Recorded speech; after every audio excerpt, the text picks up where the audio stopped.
History has a way of slipping through our fingers, not by accident, but by design. From the Roman times, where emperors like Nero were chiselled out of existence, to the Reformation's bonfires that consumed England's monastic treasures, to Mao's cultural revolution, which bulldozed temples and traditions for a new ideological dawn. Erasing the past is an ancient tactic. Each time the goal was control, to reshape the narrative, silence dissent, or purge what didn't fit. Today, as we peer toward England in 2030, the tools have changed: AI, algorithms, digital censorship, but the impulse remains.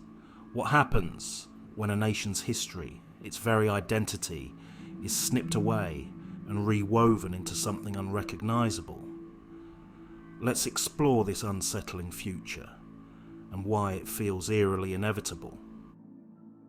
Picture England in 2030. The rolling hills have been replaced by solar farms. The ancient pubs have been replaced by mosques. And Shakespeare's verse has been replaced with the mantra of Piers Morgan. England's heart, England's soul has been cut out, surgically removed.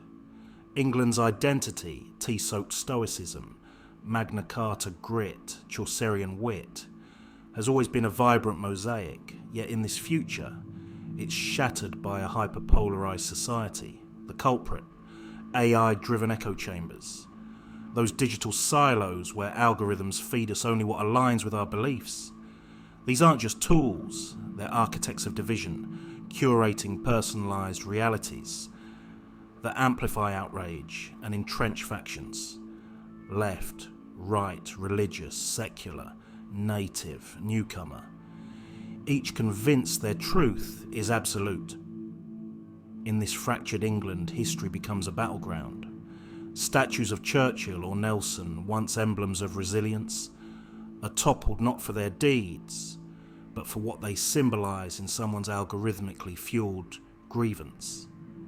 Books by authors like Dickens, Orwell, even J.K. Rowling are banned or rewritten, deemed too provocative for a society obsessed with avoiding offence.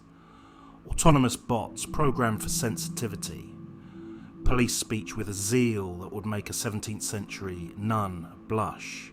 The result, a sterile, globalised England, where Englishness is a faint memory, replaced by a homogenised, inoffensive identity that belongs to no one.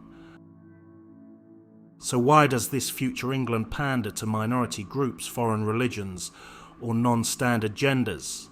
Simply put, it's a collision of raw power dynamics. By 2030, elites, politicians, corporations, tech overlords seek to maintain control in a fragmented society. Pandering is their strategy. Appease the loudest voices to neutralise their threat. Minority groups, historically marginalised, gain outsized influence through digital platforms, where AI algorithms reward emotional intensity. Growing demographic shifts amplify foreign religions' demands for cultural concessions, while global progressive movements embolden non-standard gender identities to challenge traditional norms. But why take offence at history? History is a ledger of power, victors and vanquished, oppressors and oppressed. For some, England's imperial past, class rigidity, or patriarchal tilt feels like a personal wound, especially when social media's outrage engine amplifies every statue or novel with outdated language into a taunt. Yet being offended by history is a misstep. History isn't a moral scoreboard. It's a record of what happened, warts and all. Erasing it doesn't heal the past. It burns the map that shows how we got here. It's like torching a library because you dislike a few books. You don't fix history by hiding it. You learn from it. So why do these globalists, those architects of a borderless, homogenized world, seem to despise traditional English identity? Maybe it's not personal. Perhaps it's structural. Englishness, with its quirky traditions, historical pride, and stubborn individuality, resists the uniformity of global markets, supranational governance, and cultural fluidity. The local pub, the monarchy, the eccentricities of common law. These are the anchors tethering England to its past, slowing the march toward a world where every city feels identical. By 2030, globalist influence, through tech giants, NGOs and cosmopolitan elites, will push England toward a generic global hub status, where cultural specificity is a liability, not an asset. So where does this leave England? By 2030, it risks becoming a cautionary tale, a place where the quest to appease everyone erases what made it unique, what made England English. But there's hope in the connections history offers. Just as the printing press preserved knowledge through the Reformation's chaos, or oral traditions kept cultures alive under oppressive rule, technology could protect Englishness.